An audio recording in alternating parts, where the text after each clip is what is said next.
From NASA's Goddard Space Flight Center in Greenbelt, Maryland, this is the Flight Day 7 Stock Update Report. Activities associated with Sunday's spacewalk and the repair of the Space Telescope Imaging Spectrograph wound up testing both minds and muscles. Mission Operations Manager Keith Wallace provided a recap of Flight Day 7 shortly after he finished his shift.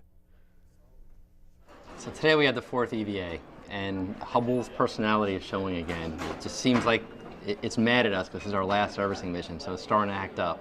So today we had two things on tap. We were going to repair this instrument, the Space Telescope Imaging Spectrograph, and then we're going to put on this outer blanket layer to repair some of the outside damage.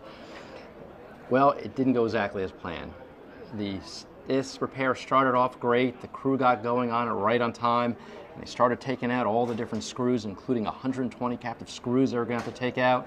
But while doing it, one handle that was in place, and it was in the way of the board that we were going to have to take off to get into the instrument, wouldn't come loose. Tried taking that screw off. The crew tried different methods. They changed the bits out, and it just wouldn't work.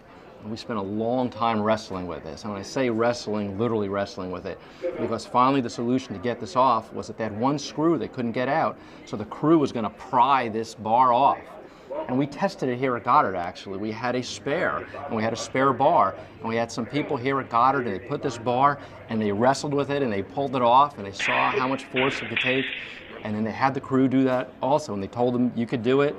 Crew did it fantastically. Mike Massimino got it, and he wrestled it off, and the rest of the repair went on. We lost a lot of time. We lost about an hour and a half doing that, but it all got done, it all got accomplished, and I'm really happy to say that we now have this instrument working again. We did our aliveness test, and it's working perfectly. So here, just like last night with ACS, another instrument that was not working has now been repaired again. It was a tough day, because when you're seeing this, you're hoping everything gets done, everything gets accomplished, and one of the results of that not happening was the fact that now this outer blanket layer won't get done till tomorrow. But in the big scheme of things, we have this incredible multi-hundred-million-dollar instrument working again. So 99% success, a little bit we'll have to defer till tomorrow. But overall, fantastic day. So tomorrow is our final spacewalk day, and this is the final chance we're going to get to work on Hubble. And we have two things, actually 3 or 4 things planned. The first big task that we have for the day is our batteries. We have 6 batteries on board Hubble. Earlier in the mission, we changed out 3 of them, and they're working fantastically. Well, we have 3 more of those old 1990 batteries on board. So we need to change those out, and we expect it to go just as smoothly as it did the first day. After we get the batteries changed out, we'll have a whole new complement of batteries will be set for many years to go. The other task is the fine guidance sensor. Now these fine guidance sensors, they give us that very accurate pointing accuracy. In fact, it's so accurate, if you could take a picture of a dime on top of the Empire State Building from Washington, D.C., it's incredible, the accuracy. And this is one of those instruments that gives us that capability. It weighs about 900 pounds. It's not small. It's pretty big, the size of a grand piano. So that's going to happen tomorrow. And then after that, these outer blanket layers. The outer layers that we have on the telescope of Kapton and Teflon, they've been peeling away over the years. In fact, you can see them just popping up. We changed out 4 of them in the past on our critical electronic bays. We want to get 2 more of them tomorrow, and then we'll be set for the long term. So it's still a full day. We have a lot to do, but we think we can still get it done.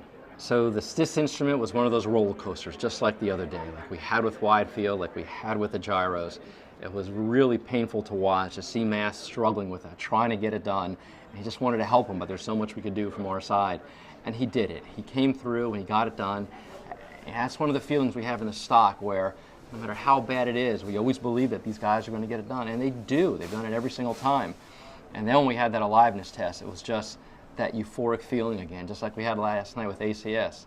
An instrument that's been dead for a while, it's working again, and it's going to do super science again in the future. The 5th and final spacewalk of STS-125 will focus on a trio of activities associated with extending Hubble's operating life. As Keith mentioned, first up for astronauts John Grunsfeld and Drew Feustel will be installing the second battery module unit, or BMU. Each battery module unit contains 3 batteries. The first BMU was installed during the second spacewalk. Hubble has operated on its original batteries since deployment from the space shuttle in 1990. The next task for the astronauts will be installing the Large Fine Guidance Sensor, or FGS. The FGS is an optical sensor that will be used on the Hubble to provide pointing information for the spacecraft. We're going to put in a new fine guidance sensor to take the place of one that has shown evidence of failing and not being long for this world. Well, the fine guidance sensors actually are the components that find the particular observation. And they pick two guide stars very close to what is being observed.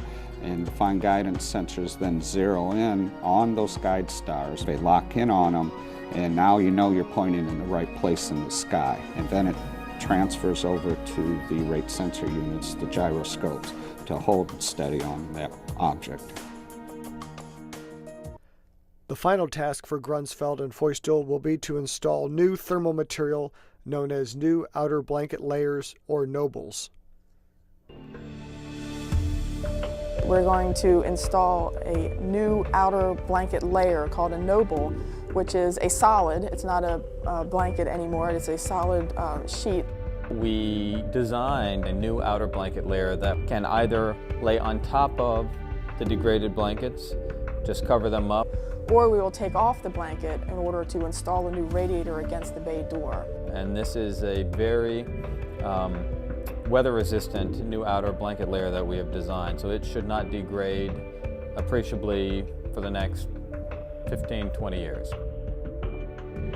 So at the end of this servicing mission, where we've installed new cameras and upgraded all of this infrastructure, the whole point of this is that the Hubble Space Telescope will be better than it's ever been in its history and will continue to produce this breathtaking and amazing science well into the next decade. With over 30 hours of spacewalking time now in the record books, Atlantis' crew is in the home stretch with one more EVA tomorrow and then deployment of Hubble on Tuesday. We will now return to Mission Control in Houston for continuing NASA television coverage of the flight of Atlantis on STS-125. Up next on NASA TV will be the first airing of the Flight Day 7 highlights package.